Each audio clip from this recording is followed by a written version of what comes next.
And it seems like Russia is not willing to stop the war. Yesterday, President Zelensky wrote an open letter to Putin. Zelensky tries to stop the war, somehow. In the letter, Zelensky tells to Putin that his goal is unachievable, that he is not capable to even supply his own forces properly. Logistics partially at least cut, long-range strikes demolish Russian oil economy. There is the crisis in the Russian economy in general. There is the crisis in the Russian army with its own infantry forces, not enough volunteers, and Ukraine causes tremendous losses for the Russian side. So what is currently happening cannot continue forever. So please, Putin, stop at the current front line. We're going to ceasefire and we're going to negotiate. But Putin today openly say that he doesn't want to negotiate or even to meet with Zelensky in some other place. Zelensky called for the meeting, okay, not in Kiev, not in Moscow, but let's go somewhere. Switzerland, Turkey, Gulf countries, but Putin today openly said no on the conference. He went to St. Petersburg, he was asked about this question, he admitted that he read this letter. Peskov called him twice to read the letter, that's what Putin said, and he read it and told that, he called me a grandpa. And definitely in the letter, Zelensky called him Dad, so Dad, it's like an old guy, but yeah, everyone called this crazy Dad,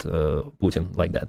Yeah, Zelensky called him just once like that, telling that he's not forever in Russia and he's risking his own life with his actions, because the war he started is the personal threat for Putin himself. And if you check out the Russian history, definitely even the 20th century, how Russian Tsar finished Alexander II because of the stupid war actions, Japan War, First World War, people were dissatisfied and they got rid of the Tsar and Russian Empire. So the same thing could await Russia and Putin personally. Zelensky called about it, but Putin, he doesn't listen. He read this letter, but Putin lives in his own bubble and he cannot comprehend and understand it. For Putin, everything is great. On his press conference, he says that Russia is attacking at every direction of the front line, throughout the front line, which is absolutely not correct. Yes, there are some of the points where Russia is still capable, but not everywhere, and there are the points where Ukraine is successfully counterattacking. And for the last months, those were the lowest Russian territorial gains since a couple of years.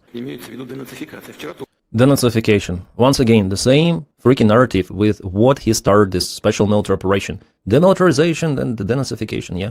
Donbass, so he says that we are controlling 85% of the Donbass territory. Ukraine controls just 15, which is not true. Actually, Ukraine controls 25% of the Donetsk Oblast, so here he is not correct. Maybe he's looking at Gerasimov maps. Well, he also added that they gonna push Ukraine for denazification even after occupation of entire Donbass. What does denazification means is basically de-Ukrainization. So he wants to slave Ukraine to Russia, and the Russian nationalists, Russian officials even, are telling about it. Medvedev, Peskov, Putin himself